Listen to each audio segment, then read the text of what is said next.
Saya katakan bahwa kami ini adalah organisasi yang konstitusional.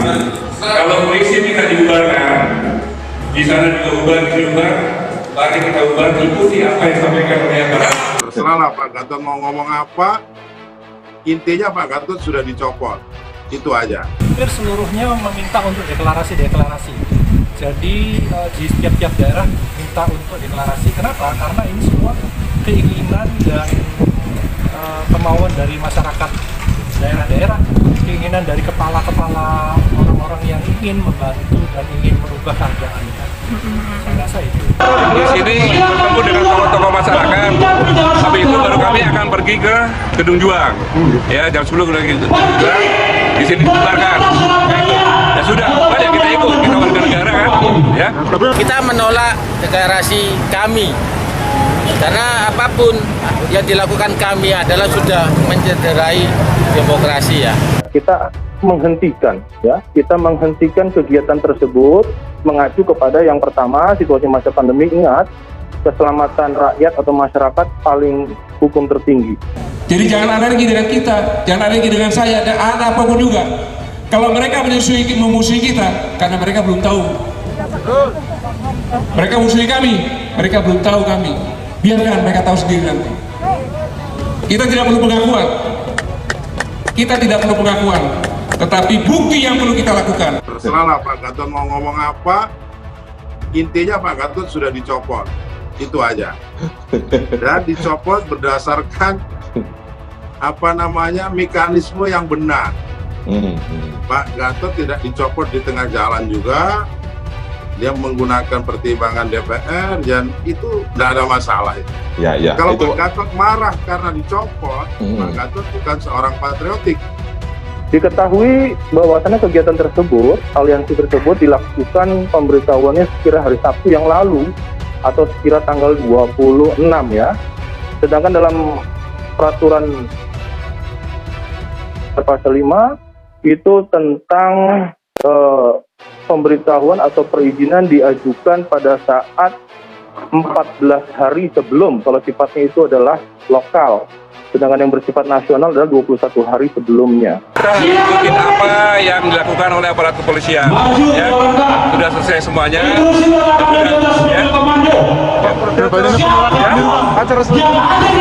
Di sini bertemu dengan tokoh-tokoh masyarakat. Habis itu baru kami akan pergi ke Gedung Juang. Ya, jam 10 lagi Gedung Juang. Di sini dibubarkan. Ya sudah, banyak kita ikut, kita warga negara kan.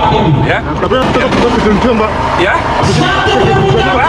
Jadi ini tuh Ke Gedung Juang sekarang ini. Orang nggak bisa keluar kan gitu kan. ini dibubarkan. Ya sudah dibubarkan, ya kita ikut aja, namanya warga negara kan. Saya bilang pokoknya diam, ikut aja, karena kemudian sudah ada perintahnya gitu ya. Taruhlah mereka itu para manula itu, kalau memang mau tunggu 2024, kalau saat politiknya masih ada, pengen maju presiden atau apapun, silakan di tahun 2024. Jangan bikin kisruh, apalagi di Surabaya, ini kota pahlawan. Jadi kami menolak tegas, kita menolak apapun alasannya. Hampir seluruhnya meminta untuk deklarasi. Jadi di setiap daerah minta untuk deklarasi. Kenapa? Karena ini semua keinginan dan kemauan dari masyarakat daerah-daerah. Jadi jangan alergi dengan kita, jangan alergi dengan saya, dan ada apapun juga. Kalau mereka memusuhi kita, karena mereka belum tahu. Mereka musuhi kami, mereka belum tahu kami. Dan dicopot berdasarkan mekanisme yang benar. Pak Gatot tidak dicopot di tengah jalan juga. Dia menggunakan pertimbangan DPR dan itu tidak ada masalah itu. Ya, kalau itu... Pak Gatot marah karena dicopot, Pak Gatot bukan seorang patriotik. Ada tugas, ada perintah, kita sama-sama junjung tinggi apa yang dilaksanakan. Dan kami mohon maaf kalau sudah mengganggu semuanya sehingga ada demo di depan. Terima kasih. Wassalamualaikum warahmatullahi wabarakatuh. Jadi pola pengamanan kita sesuai dengan prosedur yang dilakukan selama ini. Yang pertama, ketika kita akan melakukan kegiatan berkumpul, mengumpulkan massa, tindakan yang pertama dilakukan adalah dari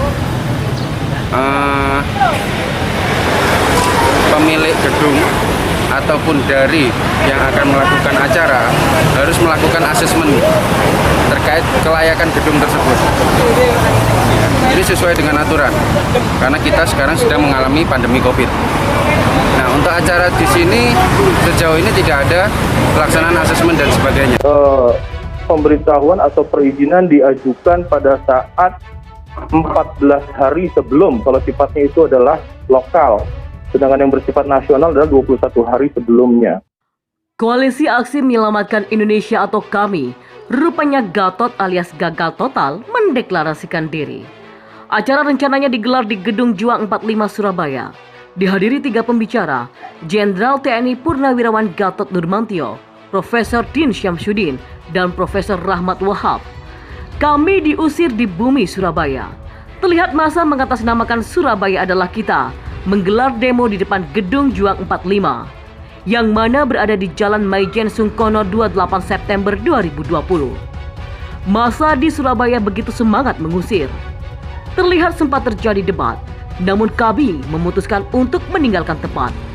Aksi yang digelar sekitar pukul 9 pagi sebagai upaya penolakan acara silaturahmi akbar Koalisi Aksi Menyelamatkan Indonesia, bertema mengantisipasi bangkitnya komunis gaya baru. Koordinator aksi Edi Firmanto mengatakan, aksi untuk menolak deklarasi kelompok lantaran dianggap hanya akan membuat gaduh. Dalam orasinya, menyatakan penolakan jika untuk kepentingan politik bisa menunggu di tahun 2024 mendatang tanpa perlu membuat gaduh. Surabaya adalah kita, siap mengawal dan menjaga Surabaya agar tetap aman, damai, dan kondusif dalam bingkai NKRI dan Pancasila. Selain itu, pihak penyelenggara juga tidak dapat ditemui di lokasi. Namun dari pantauan di lokasi, terlihat beberapa peserta yang diduga akan mengikuti acara. Mereka terlihat diusir oleh massa. Polisi juga tampak berjaga-jaga di lokasi. Sementara itu, Kapolsek Sawahan AKP Wisnu mengatakan, sejauh ini, rencana tidak ada asesmen atau penilaian, sebab di masa pandemi virus corona mutlak untuk dilakukan. Masa Koalisi Aksi Menyelamatkan Indonesia atau KAMI Jatim yang akan mendatangi Gedung Juang 45 tak bisa masuk gedung. Mereka mendapatkan penolakan dari berbagai organisasi masyarakat. Sejumlah anggota KAMI Jatim memilih bertahan dan bersembunyi di dekat lokasi. Mereka bahkan masuk ke gang-gang kecil. Pantauan detik.com, di salah satu gang di dekat Gedung Juang 45, tepatnya di Jalan Pakis Tirtosari 3. Beberapa orang yang awalnya mau mendatangi acara KAMI Jatim terpaksa menunggu di gang tersebut. Salah satunya Ahmad, berusia 41 tahun yang memilih bersembunyi. Dirinya mengatakan sempat akan memasuki gedung, namun tidak diperbolehkan oleh massa dari Surabaya adalah kita yang memblokade pintu masuk. Gak boleh masuk, tadi mau masuk dilarang, sama polisi juga dilarang. Daripada ribut saya geser terus ada teman-teman di sini, kata Ahmad di lokasi. Ahmad enggan mengaku bahwa dirinya anggota KAMI Jatim, namun ia membenarkan mau mendatangi acara tersebut. Sementara salah satu wanita yang enggan disebutkan namanya membenarkan bahwa massa yang sembunyi di gang adalah anggota KAMI Jatim. Iya, dari KAMI Jatim. Tadi nggak boleh masuk dan ini udah mulai bubar, terangnya. Terpisah, Komite Eksekutif KAMI Jatim Doni Handri Cahyono menjelaskan acara KAMI Jatim soal mengantisipasi bangkitnya komunisme gaya baru mendapat penolakan dari banyak ormas. Iya, kita diprotes. Di Gedung Juang juga mendapatkan penolakan. Masa sempat mau ke Jambangan sini tapi juga dapat penolakan. Ada Pak Gatot Nurmantio juga kok, ujarnya menjelaskan. Diketahui, KAMI Jatim akan menggelar silaturahmi akbar dengan tema mengantisipasi bangkitnya komunisme gaya baru di Gedung Juang 45 pada Senin pukul 9 pagi 28 September 2020. Namun, hingga pukul 10.45, acara itu masih urung terlaksana. Pintu masuk Gedung Juang diblokade oleh massa dari Surabaya adalah kita. Massa Surabaya kita merazia masing-masing kendaraan yang akan masuk ke Gedung Juang 45. Beberapa anggota KAMI Jatim yang hendak masuk pun diusir oleh massa Surabaya kita.